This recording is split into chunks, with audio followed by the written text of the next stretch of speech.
In nature, I am part of a much bigger sense of living, of being alive. Before I retired, the last 15 or 20 years, I was a therapist. Right now, I hike between 300 and 500 miles a year, so multiple days, weeks on end.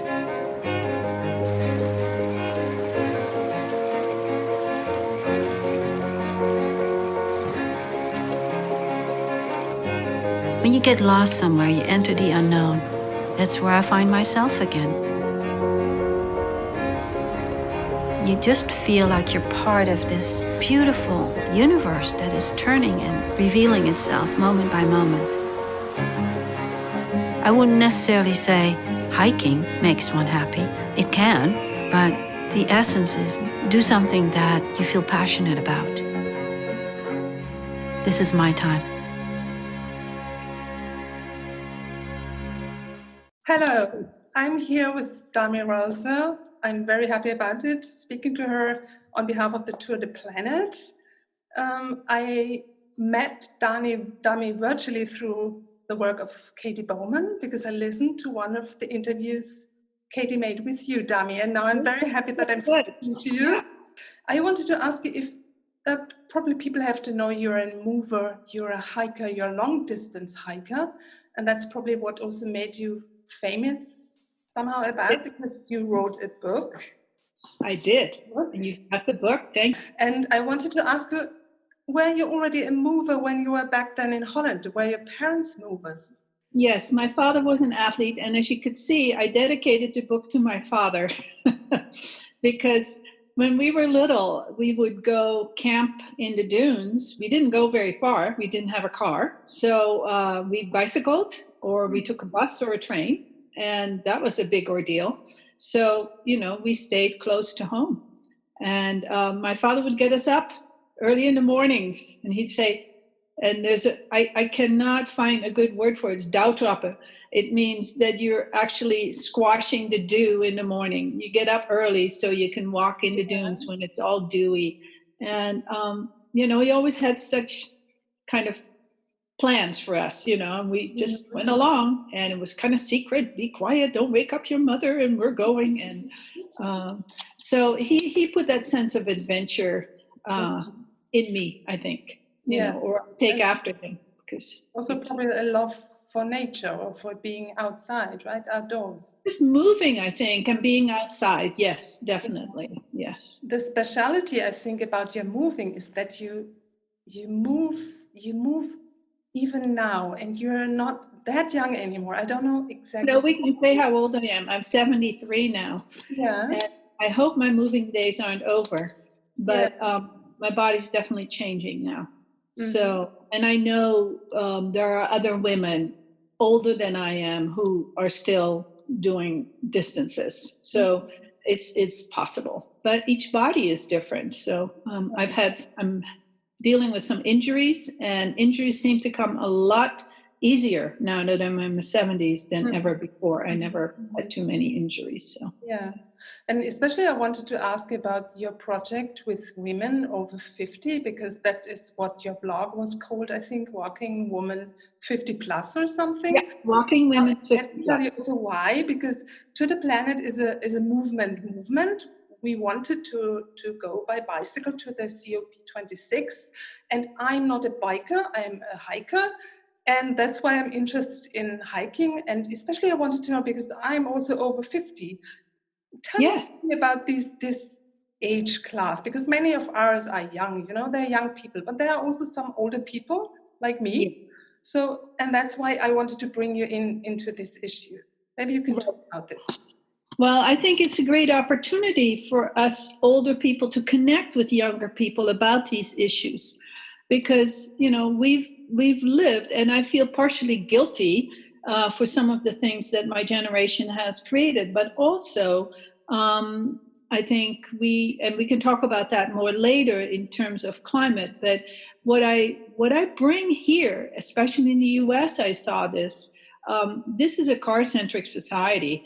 And I didn't learn to drive until I came to this country. The distances are so great. So I understand why it became that way. But the need for walking, the health benefits, the mental health benefits, the communal benefits are so obvious that I just wanted to encourage women at an older age who are very car centric. I mean, they'll get in the car to get a gallon of milk down the street. So, to say, hey, there's something else that you can do. Yeah. And I don't know how far we want to go with this, but part of me says this can be a revolution when older women use their bodies in that way and feel their vitality and connect with one another. It's not just about walking. I mean, we share so many other things because you become a support group for each other. You help each other when aging related things happen. And that's why I chose the over 50 group, because I know it. And I started this group probably 3 years ago. Yeah. And I had already been, working on my body and exercising since my late 50s. That's when I became really, really active. Yeah. Oh, interesting. So late. I thought you started earlier. Well, I had, of course, always been active compared to most other people. But when I became very seriously committed, it really happened when I started rowing in my crew, in my late 50s. Yeah. Because that put the whole athletic, what can your body do? How fast can you go? How much strength do you have? Put it all together for me.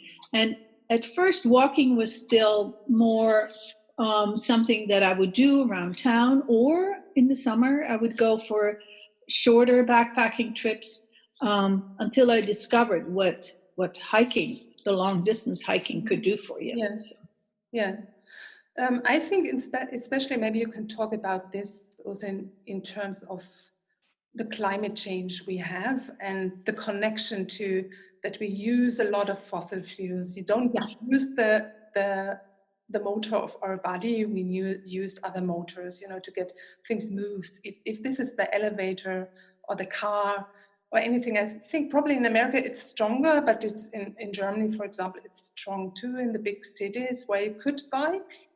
Many people use the car, and when I look outside, there are a lot of parking lots, and it's more and more coming up that will be discussed, but still. Yeah, I go every year, and I see it happening. I've seen it happening over the last 20 years, how people have become attached to their cars, and I understand why it is. So it's really a universal movement. When I was traveling last year in the Himalayas and traveled through India and all these airports, I was, and it had been 14 years since I was in India, and I couldn't believe the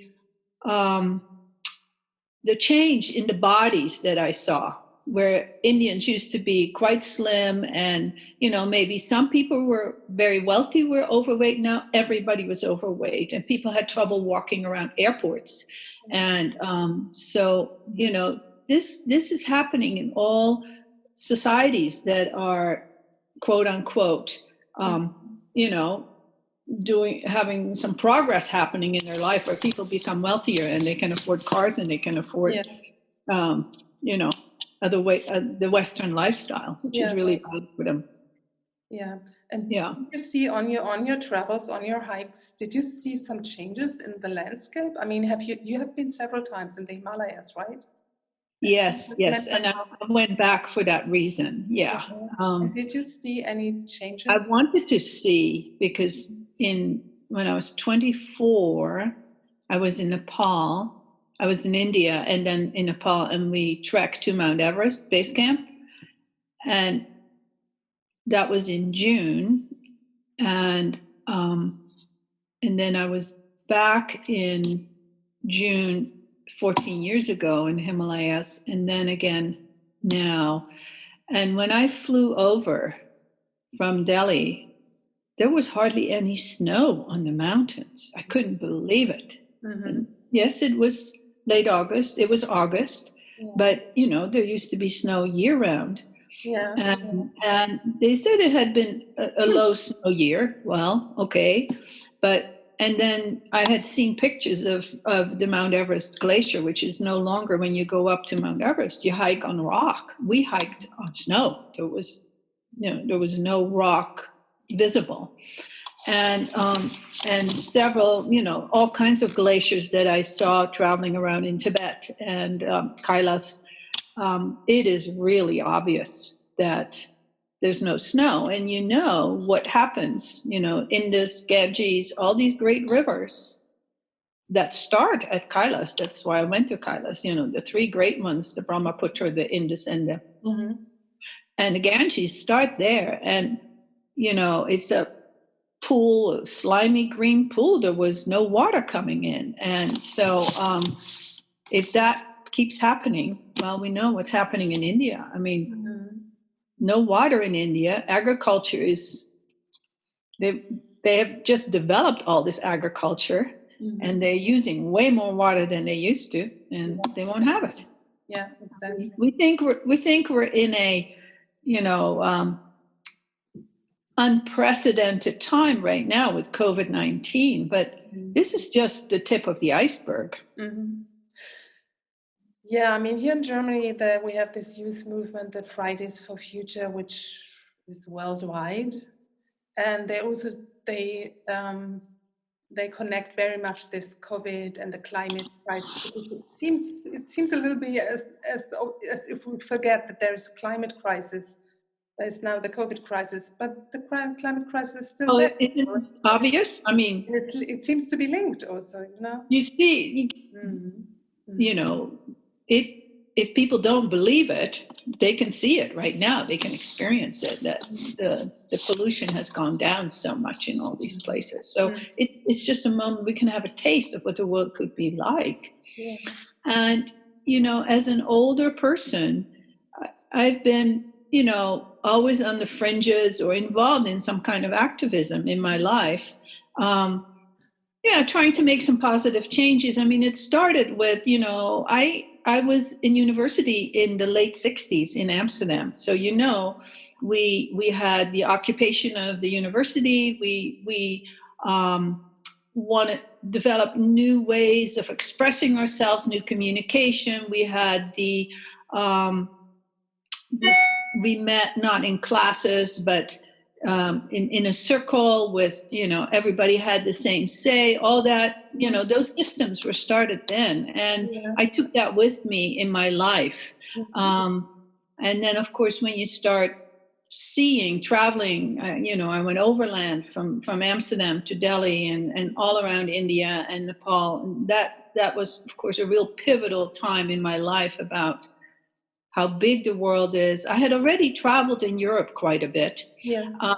But, that Holland was just too small, and the changes in Holland, I figured, I've worked on education system. You are involved in Montessori, I understand. But, we were at that time looking into the free school that was going on in England and all different kinds of education. And we had an alternative society in Amsterdam, with a seat in parliament. It was a very exciting time, very empowering. So we thought we could do anything. Then when I came to the States, here the movement was to move back to the land. And you garden, I garden, that's where that all started. The experience of this abundance that nature gives. And we all moved into, bought country property and did gardens and harvested and all those kind of things. And that's when I started a food co-op to bring, my generation brought the organic food movement back, or brought it. It should really be food. It's not organic. Organic is food. Yes. The other one should be called something else. Yes, exactly. So true. It will come. It will come. So I wasn't on the foreground of any big movement, but I was definitely very actively involved in that. At the same time, we were dealing with nuclear dearmament at the time, and we marching, and we were doing occupations in Nevada and here in in Oregon here. No, in the northern California. I was living in California at the time. Mhm. So, whatever was kind of up at the time, I was aware of, and I involved myself at the same time living a life. Mhm. There's always that choice. There's a part of me that feels very guilty that I don't do anymore now. But when I found that, my passion for walking, which came out of something, a really dark, difficult time in my life, when I was losing my husband. Otherwise, maybe I would have never become such a serious walker, but I needed to walk to put myself back together. That's what I learned from that. But in the long run, I also saw that this is a story that so many women, older women, are encountering loss and ongoing loss, and on so many levels. And so I wanted to share that with them. And then I see that, well, we're also doing something very good for the planet when we're doing this. So it is so universal because it is who we are meant to be. We are meant to walk, as Katie says, it's in our DNA. And I think in Europe, people know that more so than here in this country. Yeah, maybe a little bit more, but I have the feeling it's decreased. Do you say that? In the last 20 years, because also people got more used to cars and all this electricity stuff, and people are going with the elevator, not using the stairs anymore, and these kind little things. But I have the feeling now it's slowly there is something opening up, that people get more conscious about it, that it's not such a good idea. People are planning, of course, because the COP26, it's postponed now to next year, but there will be a lot of people going on a walk or biking. Do you have any tips or something to any age? I mean, it's not depending on age, but maybe also on this age over 50, to encourage people who are over 50 to come into this adventure of doing maybe some kilometers, maybe not the whole thing from Krakow to I don't know where it will be, in the end. You need to train. You can't just walking as you get older. If you don't stress yourself, if you go for short walks, it's fine. But if you want to do longer distances where you put that load on your body day after day, you need to train. And not just training with by walking. We all know that we lose our muscle strength, from age 35 on. So strength training is something that it seems unnatural because we don't live on farms anymore. But if you're doing some good gardening, you can still get some of that, but we don't get it enough. So you have to find a way to really keep up your strength, your muscle strength. Your tissues are going to, that's the difference with the young ones, are more fragile, more brittle. You break, you tear much easier. So if you're going to put a load on it, it needs to be used to it and go very gradual by doing that. And that's why I put that whole training schedule in my book for people to you have follow. a book and people can find it there.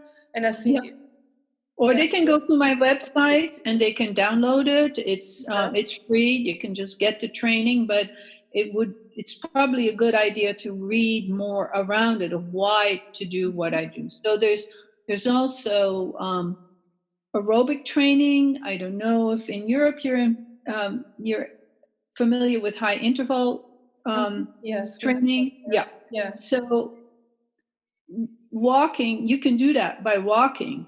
Just your heart rate. Keep your heart and your lungs strong because you're going to need that for the distance. Yeah. So those are the advice that I would give to women who want to do more than just 5 kilometers or 10 kilometers. Yeah. Well, my next book is coming out this summer, and it involves my life. It goes back to some the trip in India and what that did for me, and the people I met at the time, and how that directed me for the rest of my life.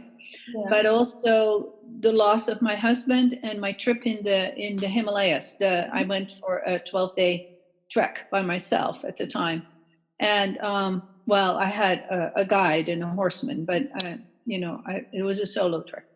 And so that book will cover the not just the health benefits, but the more psychological benefits of what long distance walking can do for you. And it's called Fly Free. I thank you so much that you took time for us, and I wish you all the best, and I hope we will hear a lot from you.